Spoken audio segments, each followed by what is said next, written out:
You ever see someone so desperate to prove they're in charge? They'll tear the world down just to build their own little throne. That's how it started out here one perfect morning, blue sky, coffee still hot, and my daughter Tess jogging the same path she'd run every day since she was 10, until Lenore Hallwick.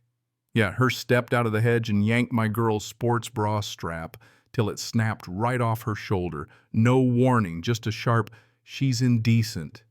This is a family neighborhood. Cover yourself, girl," like she was swatting a fly.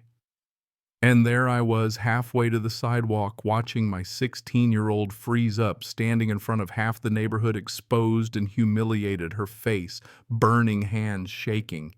But she didn't cry, not yet. Not. You want to talk about fury? Because when Lenore spun around and barked, "I warned you, Mr. Dane. You refused to follow the rules, and I will correct the behavior myself. I about lost it." But I didn't throw a punch. I remembered who I was, Mallory Dane. Not just a dad, but the guy who audits HOA and property manager licenses for the county. And right there in front of the whole crowd, I said, "You just assaulted a minor, Lenore. And I hope you logged in today because that license number you've been using belongs to a woman who's been dead 6 years." Yeah, that happened. You could feel the air change. Somebody's Ring camera blinked red. A couple neighbors pulled out their phones. Lenore, realizing for the first time this wasn't going to be quiet, just doubled down. What kind of example are you setting? Letting your child strut around like a billboard for degeneracy? I just stepped between her and Tess and wrapped my jacket around my daughter's shoulders. That green belt she tried to turn it into a crime scene over a bra strap wasn't just a patch of grass. It was the original walking trail my late wife had mapped with the Parks Department. The stone mile marker at the bend, Tess's mom carved it with her own hands. Every morning Tess runs that loop talking to her mom when the grief won't let go. Lenore knew all that. Everybody knew all that. This wasn't about dress codes or community values. It was about control. I took Tess home. She stayed silent, curled on the couch in my hoodie, staring at a blank TV. The sheriff's deputy who showed up took notes, said civil jurisdiction. Unless the DA pursues assault, this is internal HOA. In other words, nothing happens unless you make it happen. The next morning, I found an HOA violation taped to my door. No code, no regulation. Just failure to adhere to community dress standards. Signed, naturally, by Lenore Hallwick. Tess caught me reading it and whispered, "She printed those last week. I saw her at the mailbox, had a whole stack." That's when it clicked. This wasn't some angry outburst. It was a plan, part of a slow, quiet campaign to scare people into silence. Over the next few days, stories leaked out: a teenage boy fined for mowing his lawn. Shirtless, a woman warned about yoga pants. A single mom cited for her swimsuit at the pool. But nobody talked loud. Nobody wanted to get on Lenore's radar. She didn't enforce the law. She enforced fear. But see, I build the software that verifies those licenses. And when I checked every citation, every fine Lenore had issued, she'd used the credentials of a long-retired manager dead for years, flagged as inactive. It was fraud, plain and simple. And every dollar she'd squeezed out of residents, every threat she'd made to Tess, it was actionable now. I felt the anger harden into resolve. This wasn't just about my kid. It was about the kind of community we'd be stuck with if nobody pushed back. So I started building a case. Called the HOA office, for records got stonewalled. The office assistant, probably terrified, mumbled, "Lenore has to approve record releases. Yeah, that's illegal." Then I logged into the county system and pulled the so-called manager account. License matched the violations. Name didn't. Every fake citation, every unlawful lien right there in black and white. That night I saw Tess touch the mile marker on her way inside, just tracing her fingers over the letters her mom had carved. She didn't say anything, but I knew right then I had to finish this fight. The next day I found Corman Brill, our groundskeeper, lurking by the maintenance shed, looking like he wanted to disappear. "Saw what happened," he whispered. "Lenore crossed a line.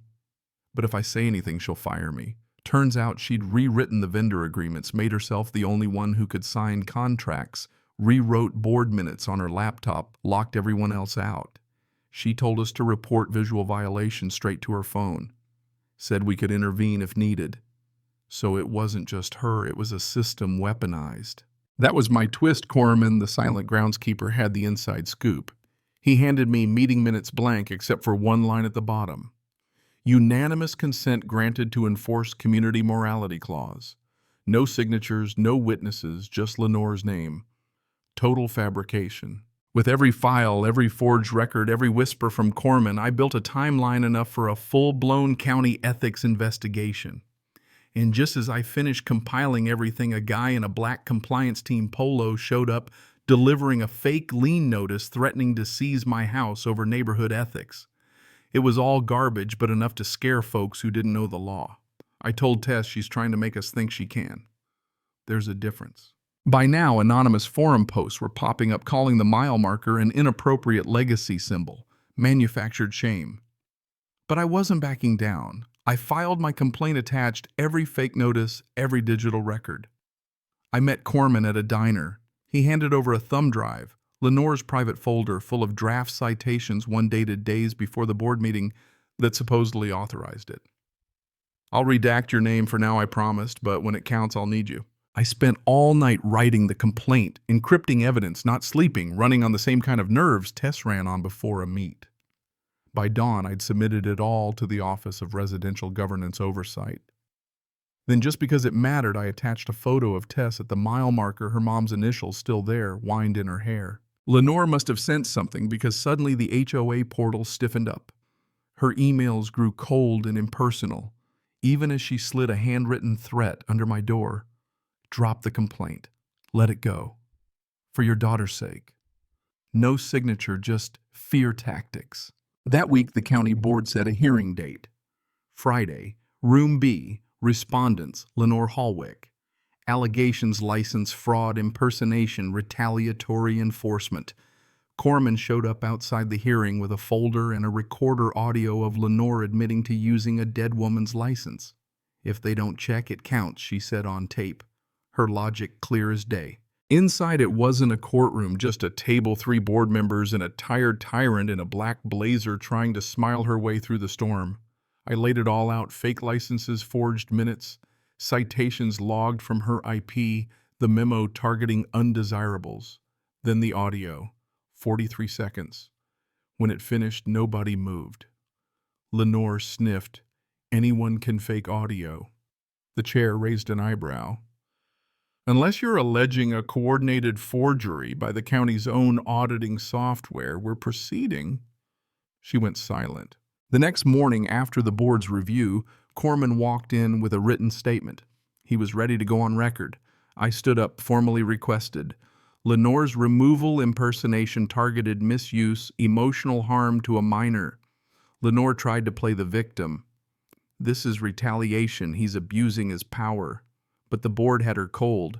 You manually entered credentials for a deceased manager, filed 27 violations across 6 months. Within an hour, Lenore was suspended from every administrative HOA role. The portal flashed, red leadership restructuring in progress. The phony violation ledgers disappeared. The neighborhood changed almost overnight. Kids played basketball shirtless in driveways.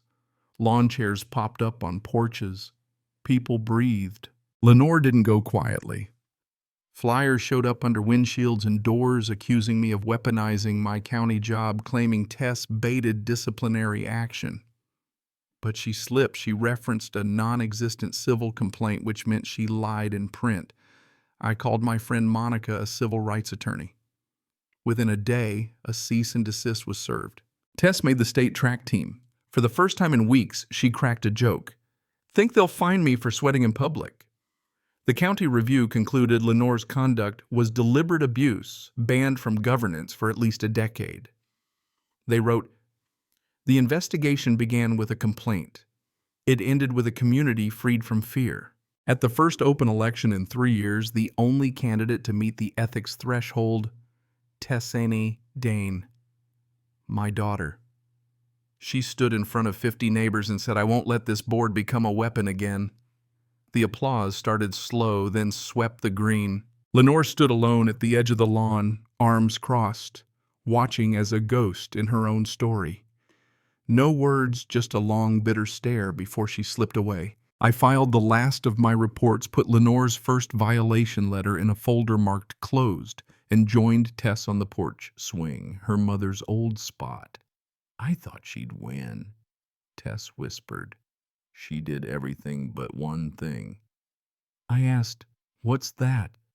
She underestimated you. The next day, rain washed the green belt clean.